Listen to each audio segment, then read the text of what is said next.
ನಮಸ್ಕಾರಗಳು.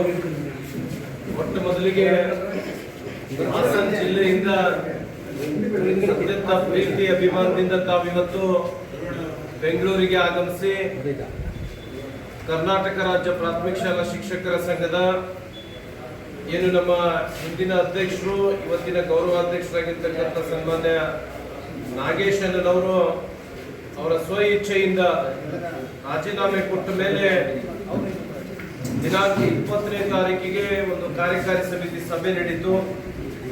ಆ ಸಭೆಯಲ್ಲಿ ರಾಜ್ಯದ ಶಿಕ್ಷಕರ ಸಂಘಟನೆಗೆ ನೂತನ ಅಧ್ಯಕ್ಷರನ್ನಾಗಿ ನನ್ನನ್ನ ಆಯ್ಕೆ ಮಾಡಿದ್ರು. ಜೊತೆಗೆ ಪ್ರಧಾನ ಕಾರ್ಯದರ್ಶಿಯಾಗಿ ಚೇತನ್ ರವರನ್ನ ಆಯ್ಕೆ ಮಾಡುವ ಮೂಲಕ ಏನು ಒಂದು ಹೊಸ ಸಂಘಟನೆಯನ್ನ ಕಟ್ಟಬೇಕು, ಶಿಕ್ಷಕರ ಸಂಘಕ್ಕೆ ಒಂದು ಶಕ್ತಿಯನ್ನು ತುಂಬಬೇಕು ಅಂತಕ್ಕಂಥ ದೃಷ್ಟಿಯಿಂದ ಹೊಸ ಅಧ್ಯಕ್ಷರು ಮತ್ತು ಕಾರ್ಯದರ್ಶಿಗಳ ಆಯ್ಕೆ ಆದ ಮೇಲೆ ಸಂಘಟನೆಯ ಮೇಲೆ ಇರತಕ್ಕಂಥ ಅಭಿಮಾನದಿಂದ ನಾವು ಅತ್ಯಂತ ಪ್ರೀತಿಯಿಂದ ಆಗಮಿಸಿ ಬಹಳ ದೊಡ್ಡ ಮಟ್ಟದಲ್ಲಿ ಸನ್ಮಾನವನ್ನ ನೆರವೇರಿಸಿದ್ದಕ್ಕಾಗಿ ನಾನು ತಮಗೆ ಕರ್ನಾಟಕ ರಾಜ್ಯ ಪ್ರಾಥಮಿಕ ಶಾಲಾ ಶಿಕ್ಷಕರ ಸಂಘದ ಪರವಾಗಿ ಅನಂತ ಕೃತಜ್ಞತೆಗಳನ್ನ ಸಲ್ಲಿಸಲಿಕ್ಕೆ ಬಯಸ್ತಾ ಇದ್ದೇನೆ.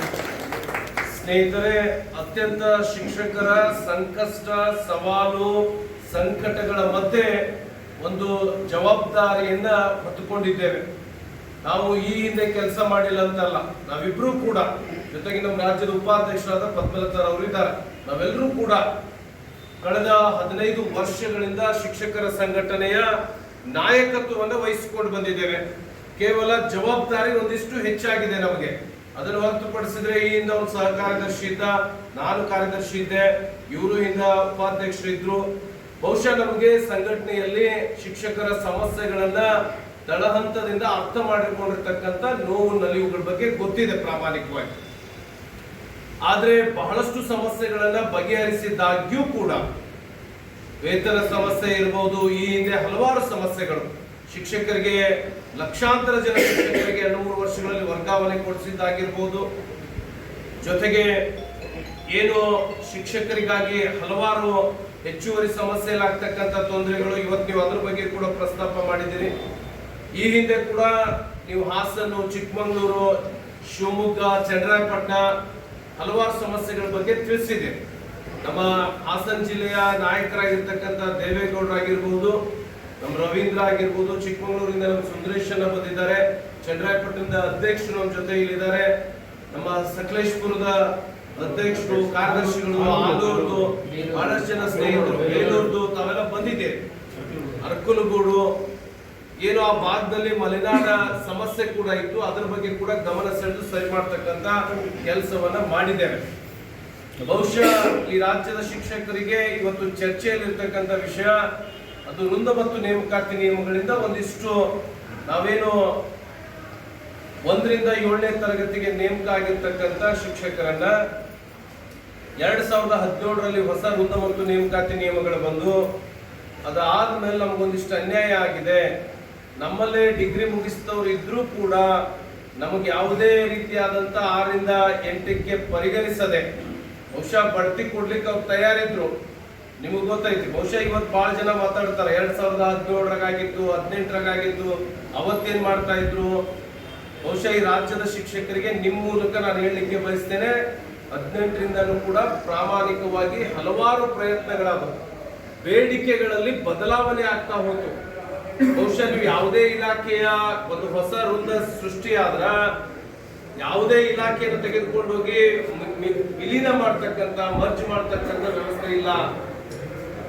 ಒಂದಿಷ್ಟು ಪರ್ಸೆಂಟೇಜ್ ಫಿಕ್ಸ್ ಮಾಡಿ ಬಡ್ತಿ ಕೊಡ್ತಾರ. ನಮಗೂ ಎಷ್ಟು ಫಿಕ್ಸ್ ಮಾಡಿದ್ರು, 25 ಫಿಕ್ಸ್ ಮಾಡಿದ್ರು. ಆ ಬಡ್ತಿಗೆ ಸರ್ಕಾರ ಏನಿಟ್ಟಿತ್ತು, ಪರೀಕ್ಷೆ ಇಟ್ಟಿತ್ತು. ಬಹುಶಃ ಅವತ್ತು 18-19ರ ಕಾಲಘಟ್ಟದಲ್ಲಿ ಅದನ್ನು ವಿರೋಧ ಮಾಡಿದ್ವಿ. ಪರೀಕ್ಷೆ ತೆಗೆಸಬೇಕಾಯ್ತು. ಪರೀಕ್ಷೆ ತೆಗೆಸಿ 25 ಇದ್ದಿದ್ದು ನಮಗೆ ಗೊತ್ತೈತಿ.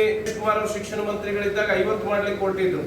ಅದಾದ್ಮೇಲೆ BC ನಾಗೇಶ್ ಸಾಹೇಬ್ರು ಬಂದ್ರು, ಒಂದ್ಸಲ 33 ಆಯ್ತು, 33 ಇದ್ದಿದ್ದು 40 ಆಯ್ತು, 40 ಇದ್ದಿದ್ದು ಮತ್ತೆ 50 ಮಾಡ್ಬೇಕು. ಈ ರೀತಿ ಬಡ್ತಿ ನಡೀತಾ ಇತ್ತು. ಆದ್ರೆ ಬಡ್ತಿ ಕೊಟ್ರೆ ಮತ್ತೆ ನಮ್ ಸರ್ವಿಸ್ ಸೀನಿಯಾರಿಟಿ ಹೋಗ್ತೈತಿ, ನಾವು ಜೂನಿಯರ್ ಆಗ್ತೀವಿ ಅನ್ನೋ ಕಾರಣಕ್ಕಾಗಿ ಮತ್ತೆ ನಮ್ಮ ಕಾರ್ಯಕಾರಿಯಲ್ಲಿ ಎಲ್ಲ ಜಿಲ್ಲಾ ಅಧ್ಯಕ್ಷರು, ಕಾರ್ಯದರ್ಶಿಗಳು, ನಮ್ಮ ರಾಜ್ಯದ ಪದಾಧಿಕಾರಿಗಳು ಒಂದು ತೀರ್ಮಾನ ಮಾಡಿದ್ರು. ಏನು ಇಲ್ಲ, ನಮ್ಗೆ 100% ನಾವು ಡಿಗ್ರಿ ಮುಗಿಸಿದವ್ರನ್ನೆಲ್ಲ ನೀವು ವಿಲೀನನೆ ಮಾಡಿಸ್ಬೇಕು, ನಮ್ಮ ಸೀನಿಯಾರಿಟಿ ಹೋಗ್ತದೆ. ಏನ್ 6ರಿಂದ 8ಕ್ಕೆ 10-15 ಸಾವಿರ ಜನ ಈಗ ಬಂದಾರ, ಸುಮಾರು 20 ವರ್ಷದಿಂದ ನಾವೇ ಪಾಠ ಮಾಡ್ತಾ ಇದ್ದೀವಿ ಅಂತ ಕಳಕಳಿಯ ಬೇಡಿಕೆಯನ್ನಿಟ್ಟಿದ್ದಕ್ಕ ಬೇಡಿಕೆಯಲ್ಲಿ ಬದಲಾವಣೆ ಆಗ್ತಾ ಆಗ್ತಾ ಆಗ್ತಾ ಈಗ ಒಂದು ಗಟ್ಟಿ ತೀರ್ಮಾನಕ್ಕೆ ಬಂದಿವಿ ನಾವು. ಬಹುಶಃ ನಿಮ್ಗೆ ಗೊತ್ತೈತೆ, ಹಲವಾರು ಹೋರಾಟಗಳನ್ನು ಮಾಡಿದ್ವಿ ನಾವು. ತರಬೇತಿಗಳನ್ನ ಬಹಿಷ್ಕಾರ, ಮಿಡ್ ಡೇ ಮೀಲ್ ಮಾಹಿತಿಗಳ ಬಹಿಷ್ಕಾರ ಆಗಿರ್ಬೋದು.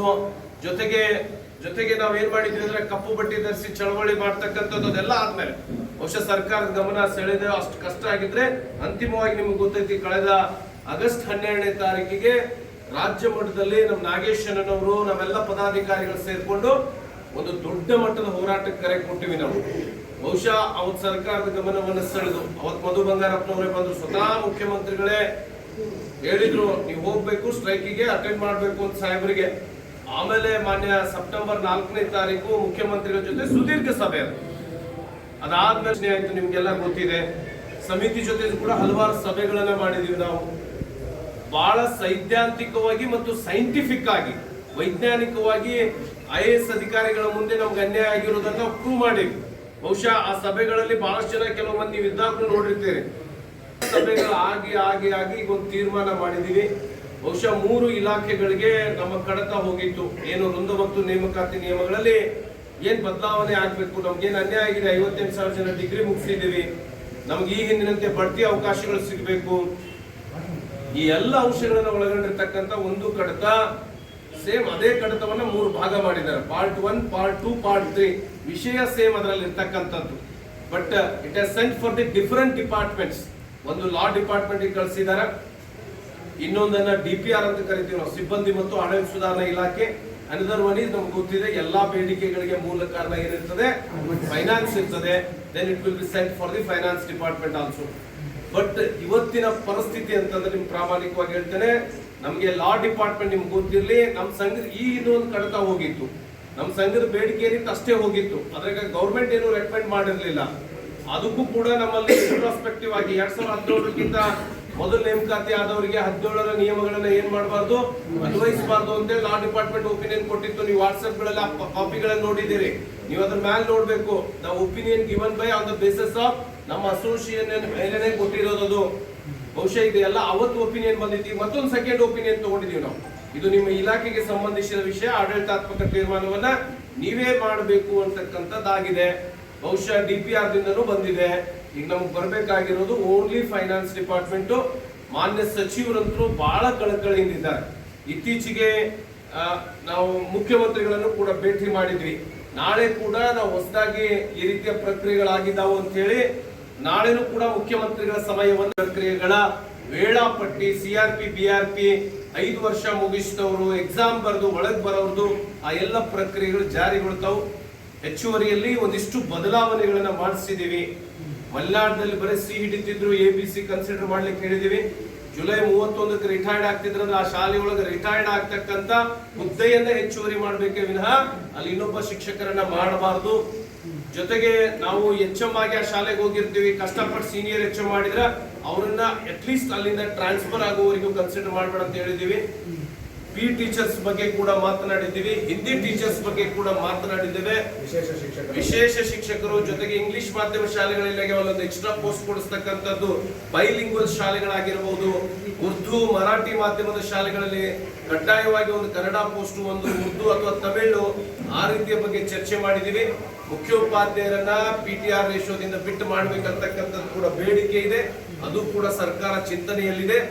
ಆದ್ರೆ ನಾವು ಮುಖ್ಯೋಪಾಧ್ಯಾಯರು ಕಂಪ್ಲೀಟ್ ಆಗಿ ಬಿಡೋದ್ರಿಂದ ಮುಖ್ಯ ಗುರುಗಳಿಗೆ ಮಂಜೂರಾದ ಹುದ್ದೆಗಳ ಸಂಖ್ಯೆ ಮೀರ್ತಾ ಇರೋದ್ರಿಂದ ಅದರ ಬಗ್ಗೆ ಚರ್ಚೆ ಮಾಡಿ ಅದನ್ನು ಅನುಕೂಲ ಮಾಡಿ ಕೊಡಿಸ್ತೇವೆ ಅಂತಕ್ಕಂಥ ಮಾತನ್ನು ಹೇಳಿ ಮತ್ತೊಮ್ಮೆ ನಾನು ನಿಮ್ಮ ಹತ್ರ ಕಳಕಳಿಯಿಂದ ಬೇಡಿಕೊಳ್ತೇನೆ. ರಾಜ್ಯದ ಶಿಕ್ಷಕರ ಸಂಘಟನೆ ಬಹಳ ಗಟ್ಟಿಯಾಗಿದೆ, ನಿಮ್ಗೆ ಗೊತ್ತಿರಲಿ. ಕೆಲವು ವ್ಯಕ್ತಿಗಳು ಸಾಮಾಜಿಕ ಜಾಲತಾಣಗಳಲ್ಲಿ ಶಿಕ್ಷಕರ ಸಂಘಟನೆಯನ್ನ ತಗೊಳ್ತಕ್ಕಂಥ ಹೇಳಿಸ್ತಕ್ಕಂಥ ಕೆಲಸ ನಿಮ್ಮ ಜಿಲ್ಲೆಯಲ್ಲಿ ಕೂಡ ಮಾಡ್ತಾ ಇದ್ದಾರ. ಅಂತವರಿಗೆ ಬಹಳ ಸ್ಪಷ್ಟವಾಗಿ ನಿಮ್ಮ ಮೂಲಕ ಹೇಳಲಿಕ್ಕೆ ಬಯಸ್ತಾ ಇದ್ದೀವಿ. ರಾಜ್ಯದ ಶಿಕ್ಷಕರ ಸಂಘಟನೆಯನ್ನ ಒಡಿತಕ್ಕಂಥ ಕೆಲಸ ಇವತ್ತಿನಿಂದಲ್ಲ, ಕಳೆದ 50 ವರ್ಷಗಳಿಂದ ಇಂಥ ಕೆಲವು ಕೆಟ್ಟ ಮನಸ್ಸಿನ ವ್ಯಕ್ತಿಗಳು ಇದ್ದೇ ಇರ್ತಾರ. ಅದಕ್ಕೆ ಪ್ರಚೋದನೆ ಕೊಡ್ತಕ್ಕಂಥವ್ರು ಇರ್ತಾರ. ಅವರ ಕೆಳಮಟ್ಟದ ಸಂಸ್ಕೃತಿಗೆ ಇಳಿದು ಮಾತನಾಡ್ತಕ್ಕಂಥ ಕೆಲಸವನ್ನ ರಾಜ್ಯದ ಶಿಕ್ಷಕರ ಸಂಘಟನೆ ಮಾಡ್ಲಿಕ್ಕೆ ಹೋಗೋದಿಲ್ಲ. ಆದ್ರೆ ಅನಿವಾರ್ಯವಾದ್ರ ಕೆಲವೊಂದಿಷ್ಟು ನಿನ್ನೆ ನಮ್ಮ ಕಾರ್ಯಕಾರಿ ಸಮಿತಿ ಸಭೆ ಚರ್ಚೆ ಮಾಡಿದೀವಿ. ಯಾವ ಸಂಘಟನೆಯ ನಾಯಕರು ಶಿಕ್ಷಕರ ಸಂಘಟನೆಯ ಸಮಸ್ಯೆಗಳ ಬಗ್ಗೆ ಮಾತಾಡಲಿ, ಶಿಕ್ಷಕರು ಹೋದ್ರೆ ಬಗೆಹರಿಸ್ತಂತ ಮಾತಾಡಲಿ, ಸಮಸ್ಯೆಗಳನ್ನ ಬಿಟ್ಟು ಸಂಘಟನೆಗಳ ಬಗ್ಗೆ ಮಾತನಾಡಿದ್ರ ಅಂತವರ ಬಗ್ಗೆ ಖಂಡನ ನಿರ್ಣಯವನ್ನ ತೆಗೆದುಕೊಂಡಿದ್ದೇವೆ. ಭವಿಷ್ಯದಲ್ಲಿ ಗಟ್ಟಿಯಾದ ತೀರ್ಮಾನಗಳನ್ನ ಮಾಡಬೇಕಾಗ್ತದೆ. ಜೊತೆಗೆ ಯಾವುದೇ ಬೃಹತ್ ಸಂಘಟನೆಗಳು ನೌಕರ ವಿರೋಧಿ ತತ್ವಗಳನ್ನ ಒಪ್ಪಿಕೊಂಡಿದ್ರೆ, ಉದಾಹರಣೆಗೆ ಕ್ಯಾಶ್ಲೆಸ್ ಹೆಸರಿನಲ್ಲಿ ಪ್ರತಿ ತಿಂಗಳು 850 ಕಟ್ ಮಾಡದೆ ದೊಡ್ಡ ಸಾಧನೆ ಅಂತಾದ್ರ ಅದನ್ನು ಕೂಡ ಈ ರಾಜ್ಯದ ಶಿಕ್ಷಕರ ಸಂಘಟನೆ ವಿರೋಧಿಸಿ ಸರ್ಕಾರಕ್ಕೆ ಮಾನ್ಯ ಮುಖ್ಯಮಂತ್ರಿಗಳಿಗೆ ಪತ್ರವನ್ನ ಕೊಟ್ಟು ನಮಗೆ ಸಂಪೂರ್ಣ ಉಚಿತವಾಗಿ ಆ ಯೋಜನೆಗಳನ್ನ ಕೊಡಬೇಕು. ನಮ್ಮ ರೊಕ್ಕ ಮುರ್ಕೊಂಡು ನಮಗೆ ಕ್ಯಾಶ್ಲೆಸ್ ಅಂತ ಕೊಡ್ತಕ್ಕಂಥ ಯೋಜನೆಗಳು ಬೇಡ ಅಂತಕ್ಕಂಥದ್ದನ್ನು ಕೂಡ ತರ್ತೀವಿ. ಈ ರೀತಿಯಾಗಿ ಭವಿಷ್ಯದಲ್ಲಿ ನಾವು ಯಾವುದೇ ಸಂಘಟನೆಗಳ ಬಗ್ಗೆ ಮಾತನಾಡಲಿಕ್ಕೆ ಹೋಗೋದಿಲ್ಲ. ನಮ್ಮ ಸಂಘಟನೆ ಬಗ್ಗೆ ಕೂಡ ಮಾತನಾಡಿದ್ರೆ ಅಂತವರ ಬಗ್ಗೆ ಬಹಳ ಕಠಿಣವಾಗಿರ್ತಕ್ಕಂಥ ತೀರ್ಮಾನ ನಿನ್ನೆ ನಮ್ಮ ಕಾರ್ಯಕಾರಿಯಲ್ಲಿ ತೆಗೆಯಬೇಕು ಅಂತಕ್ಕಂಥ ನಿರ್ಣಯ ಆಗಿದೆ. ಆ ನಿರ್ಣಯಕ್ಕೆ ಅನುಗುಣವಾಗಿ ಕೆಲಸ ಮಾಡಬೇಕಾಗ್ತದೆ. ನಿಮ್ಮ ಹತ್ರ ಕೈ ಮುಗಿತೀನಿ, ಯಾರು ವ್ಯಕ್ತಿಗಳು ಶಾಶ್ವತವಾಗಿರೋದಿಲ್ಲ. ಇಲ್ಲಿ ಮೊದಲು ಗುರಿಕಾರ್ ಇದ್ರು, ಗೋವಣ್ಣವರಿದ್ರು, ನಾರಾಯಣ ಸ್ವಾಮಿ ಇದ್ರು, ಈರೇಗೌಡರಂತ ಘಟಾನುಘಟಿ ನಾಯಕರಿದ್ರು, ಇತ್ತೀಚೆಗೆ ನಮ್ಮ ಮಂಡ್ಯದ ನಾಗೇಶ್ ಅನ್ನೋರಿದ್ರು. ಅನಿವಾರ್ಯ ಸಂಘಟನಾತ್ಮಕವಾಗಿ ನಾನು ಚೇತನ್ ರವರು ಆ ಜವಾಬ್ದಾರಿಯನ್ನು ತೆಗೆದುಕೊಳ್ತಾ ಇದ್ದೀವಿ. ಭವಿಷ್ಯದಲ್ಲಿ ಯಾರು ಬೇಕಾದ್ರೂ ಸಂಘಟನೆಗೆ ಬರ್ಬೋದು, ಅದರ ಸಂಘ ಶಾಶ್ವತವಾಗಿರ್ತದೆ. ನಿಮ್ಮ ಹತ್ರ ಕೈ ಮುಗಿದು ಕೇಳ್ಕೊಳ್ತೇನೆ, ಈ ರಾಜ್ಯದ ಶಿಕ್ಷಕರ ಸಂಘಕ್ಕೆ ತಾವೆಲ್ಲ ಅತ್ಯಂತ ಪ್ರಾಮಾಣಿಕವಾಗಿ ಬದ್ಧತೆಯಿಂದ ಇರೋಣ, ಈ ರಾಜ್ಯದ ಶಿಕ್ಷಕರ ಸಂಘಟನೆಯನ್ನ ಕಟ್ಟೋಣ ಅಂತಕ್ಕಂಥ ಮಾತನ್ನು ಹೇಳಿ ಅತ್ಯಂತ ಪ್ರೀತಿ ಅಭಿಮಾನದಿಂದ ಆಗಮಿಸಿ, ಬಹುಶಃ ಬಹಳ ದೂರದಿಂದ ಬಂದಿದ್ದೇನೆ, ಹೂ ಮಾಲೆಗಳನ್ನು ಹಾಕಿಸ್ಕೊಳ್ತಕ್ಕಂಥ ಸಂದರ್ಭಗಳೆಲ್ಲ ಈಗ ಸಮಸ್ಯೆಗಳ ಭಾರವೇ ಬಹಳ ಇರೋದ್ರಿಂದ ಸಮಸ್ಯೆಯನ್ನ ಬಗೆಹರಿಸ್ತೀನಿ, ಇನ್ನೂ ಪ್ರೀತಿಯಿಂದ ನಿಮ್ ಕಡೆ ಬರ್ತೇವೆ ಅಂತಕ್ಕಂಥ ಮಾತನ್ನು ಹೇಳಿ ನಿಮ್ಮೆಲ್ಲರಿಗೂ ವಂದಿಸಿ ನನ್ನ 4 ಮಾತುಗಳನ್ನ ಮುಗಿಸ್ತೇನೆ. ಮೆಡಿಕಲ್ ಅಲಾಟ್ಮೆಂಟ್ ಸಂಬಂಧಿಸಿದಂತೆ ನಿನ್ನೆ ಕೂಡ ಸಭೆಯಲ್ಲಿ ಚರ್ಚೆ ಆಗಿದೆ. ಇಂದ ಆರ್ ವಿಶಾಲ್ ಸಾಹೇಬ್ರು ಇದ್ದಾಗ ಇಡೀ ಇಲಾಖೆಗೆ ಒಂದು 73 ಕೋಟಿ ರೂಪಾಯಿ ನಾವೇ ಬಿಡುಗಡೆ ಮಾಡಿಸಿದ್ವಿ. ಬಹುಶಃ ನಿಮ್ದು ಯಾವ್ಯಾವ ತಾಲೂಕ್ ಪಂಚಾಯತಿಯಿಂದ FD ಲೆಟರ್ ಬರೆದಿದ್ರೆ ನಾವು ನನಗೆ ಕಳಿಸಿದ್ರೆ ಒಂದು 8 ದಿವಸದಲ್ಲಿ ಬಜೆಟ್ ಬಿಡುಗಡೆ ಮಾಡಿಸ್ತಕ್ಕಂಥ ಪ್ರಾಥಮಿಕ ಶಾಲಾ ಶಿಕ್ಷಕರ ಸಂಘದ ಪ್ರಧಾನ ಕಾರ್ಯದರ್ಶಿಯಾಗಿ ನಿಮ್ಮೆಲ್ಲರ ಆಶೀರ್ವಾದದಿಂದ ಈ ಸಂಘವನ್ನು ಗಟ್ಟಿಗೊಳಿಸಿದ ಹಿರಿಯರ ಆಶೀರ್ವಾದದಿಂದ ನಮ್ಮ ಕಾರ್ಯಕಾರಿ ಮಂಡಳಿಯವರು ನನ್ನನ್ನು ಆಯ್ಕೆ ಮಾಡಿದ್ದಕ್ಕೆ, ಹಾಗೆ ನಮ್ಮ ಸಹೋದರರು ಪ್ರಧಾನ ಕಾರ್ಯದರ್ಶಿಗಳಾಗಿದ್ದಂಥ ಶ್ರೀ ಚಂದ್ರಶೇಖರ್ ನುಗ್ಲಿ ಅವರನ್ನ ಆಯ್ಕೆ ಮಾಡಿದ್ದಕ್ಕೆ ಮೊದಲನೇ ಸಮಸ್ತ ರಾಜ್ಯದ ಪ್ರಾಥಮಿಕ ಶಾಲಾ ಶಿಕ್ಷಕರಿಗೆ ನಾನು ಧನ್ಯವಾದಗಳನ್ನು ಅರ್ಪಿಸ್ತಾ ಇದ್ದೀನಿ. ಆಗಲೇ ನಮ್ಮ ಅಧ್ಯಕ್ಷರು ಹೇಳ್ತಾ ಇದ್ರು, ಇದು ಹೆಂಗಾಗಿದೆ ಅಂದರೆ 2020 ಮ್ಯಾಚ್ ಎಲ್ಲ ಮುಗಿದು ಸ್ಟಾಗ್ವರೆಗೆ ಬಂದು ನಿಂತ್ಬಿಟ್ಟಿದ್ದೀವಿ. ನಾನು ಚಂದ್ರ ಅವರು ಅಧ್ಯಕ್ಷ ಆಗಿರೋ ಸಮಯದಲ್ಲಿ ಅದರ ಸಮಸ್ಯೆಗಳು ನಾಗೇಶಣ್ಣವರು ಅರ್ಧ ಬಗೆಹರಿಸಿದ್ರು.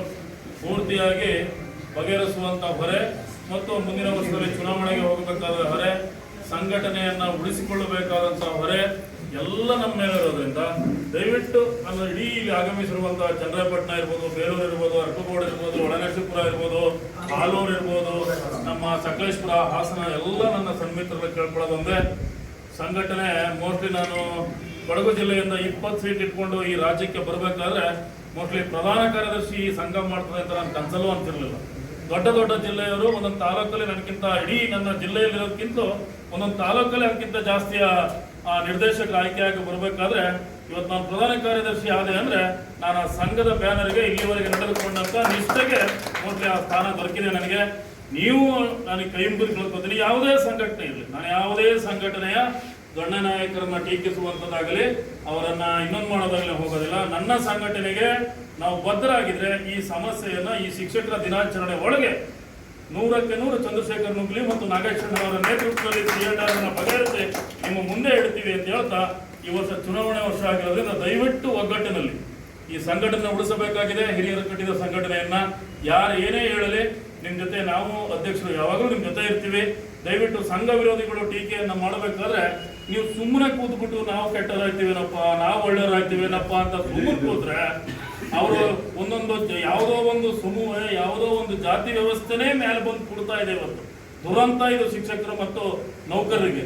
ಅಂತ ಸಂದರ್ಭದಲ್ಲಿ ನಾವು ಈ ಪ್ರಬುದ್ಧರಾಗಿದ್ದುಕೊಂಡು ನಾವು ಮಾಡ್ತಿರೋ ಕೆಲಸಗಳನ್ನ ಅಧ್ಯಕ್ಷರು ಆ ಮನೆಗೆ ಹೋಗದೆ ಮಾಡ್ತಿರುವಂತ ಕೆಲಸಗಳನ್ನ ತಿಂಗಳಿಗೆ 30 ದಿವಸ ಇಲ್ಲಿದ್ದು ಮಾಡುವ ಕೆಲಸಗಳನ್ನ ಪ್ರಚಾರ ಮಾಡದೆ ಹೋದ್ರೆ ಯಾವುದೇ ಸಂಘಟನೆ ಬೇರೆ ರೀತಿ ನಮ್ಮನ್ನು ಹತ್ತಿಕ್ಕೋ ಪ್ರಯತ್ನ ಮಾಡ್ತಾರೆ. ಕೈ ಮುಗಿದು ಕೇಳ್ಕೊಳ್ಳೋದು ಒಂದೇ, ಇಲ್ಲಿ ಬಂದಿರುವಂತವ್ರು ಎಲ್ಲರಿಗೂ ಆಕ್ಟಿವ್ ಆಗಿ ಕೆಲಸ ಮಾಡಿ ಈ ಸಂಘದ ಬ್ಯಾನರ್ ಅನ್ನ ಮುಂದಿನ ಪೀಳಿಗೆಗೆ ಉಳಿಸಿ ನಮ್ಮ ಸಮಸ್ಯೆಯನ್ನ ನಾವೇ ಬಗೆಹರಿಸಿಕೊಂಡು ನಾವು ಅತ್ಯುತ್ತಮವಾದ ಶಿಕ್ಷಣ ಕೊಡೋಕೆ ಮುನ್ನಡೆಯೋಣ ಅಂತ ಹೇಳ್ತಾರೆ. ನನ್ನ ಮಾತನ್ನು ಮುಗಿಸ್ತೀನಿ. ಜೈ ಹಿಂದ್, ಜೈ ಭಾರತ್.